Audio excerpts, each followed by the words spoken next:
Assalamualaikum warahmatullahi wabarakatuh. Nama saya Fifuddin Kordilowi Yazubaidi dengan NIM 43010200094.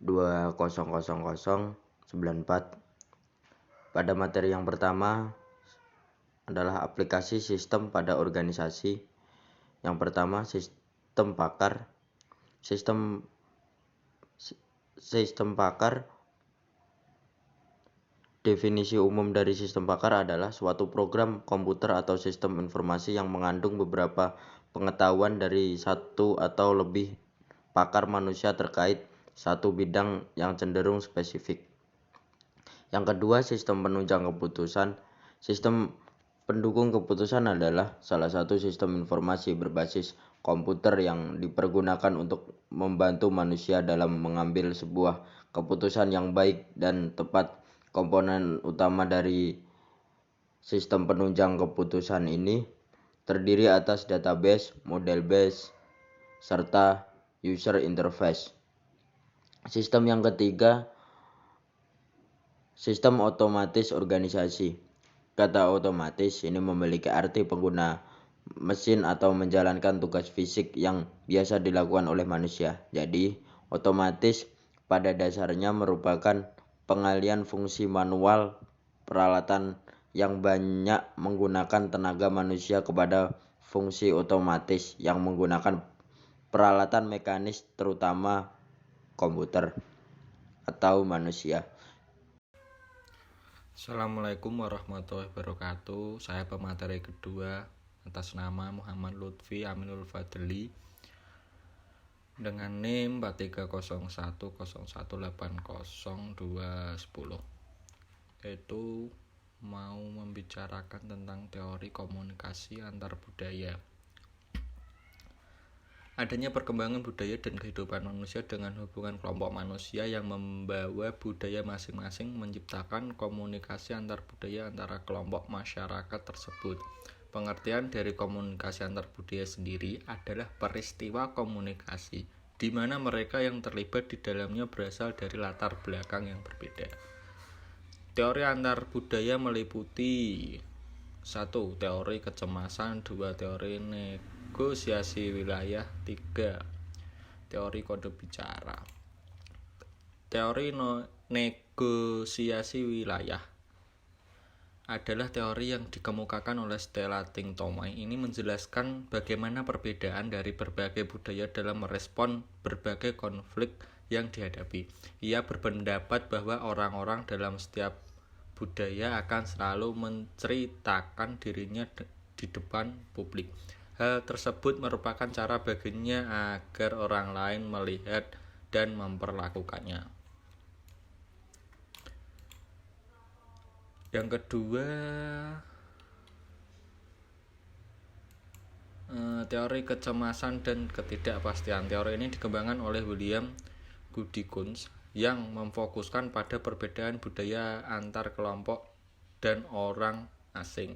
Ia menjelaskan bahwa teori ini dapat digunakan dalam segala situasi dan kondisi berkaitan dengan terdapatnya perbedaan di antara keraguan dan ketakutan. Yang ketiga, teori kode bicara.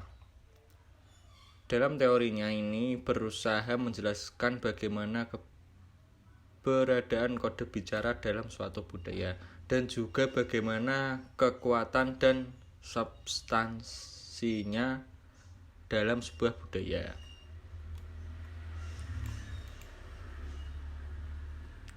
Lanjut ke dramatisme. Teori dramatisme adalah teori yang mencoba memahami tindakan kehidupan manusia sebagai drama.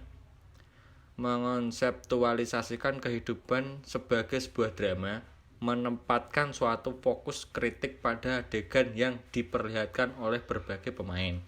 Seperti dalam drama, adegan dalam kehidupan adalah penting dalam menyikapi motivasi manusia. Yang terakhir yaitu kajian budaya. Teori kajian budaya adalah sebuah teori karya Schwarzschild yang mengadopsi teori kritis Marx. Lahir di tengah semangat neo-Marxisme yang berupaya untuk mendefinisikan Marxisme sebagai peralatan terhadap dominasi dan hegemoni budaya tertentu, yang berarti bahwa kapitalisme telah menciptakan kelompok kuasa untuk melakukan eksploitasi terhadap kelompok yang tidak berkuasa atau lemah. Pengaruh kontrol kelompok berkuasa terhadap yang lemah merasa tidak memiliki kontrol atas database dan sistem manajemen database. Yang pertama yaitu pengertian database. Database atau basis data adalah kumpulan data yang dikelola demikian rupa berdasarkan ketentuan tertentu yang saling berhubungan sehingga mudah dalam pengelolaannya. Melalui pengelolaan tersebut, pengguna dapat memperoleh kemudahan dalam mencari informasi, menyimpan informasi, dan membuang informasi. Adapun pengertian lain dari database yaitu adalah sistem yang berfungsi sebagai mengumpulkan file, tabel, atau arsip yang terhubung dan disimpan dalam berbagai media elektronik. Dan yang kedua ada karakteristik database. Karakteristik database ini yang pertama yaitu ini memungkinkan akses melalui bahasa pemrograman standar. Yang kedua, ini menguraikan melalui perintah query kompleks yang dioptimalkan. Memberikan akses keamanan audit, opsi multi pengguna, kata sandi, dan kata sandi rendah. Menyimpan, melindungi, dan mengambil data yang telah mereka berikan. Independensi data logis dan fisik. Dengan indeks redundansi rendah, pengenalan format untuk mendebug dan memilih data yang menarik bagi kami secara real time. Yang ketiga yaitu software database. Yang pertama ada MySQL. MySQL adalah sebuah perangkat lunak sistem manajemen basis data SQL. Yang kedua ada Microsoft Access.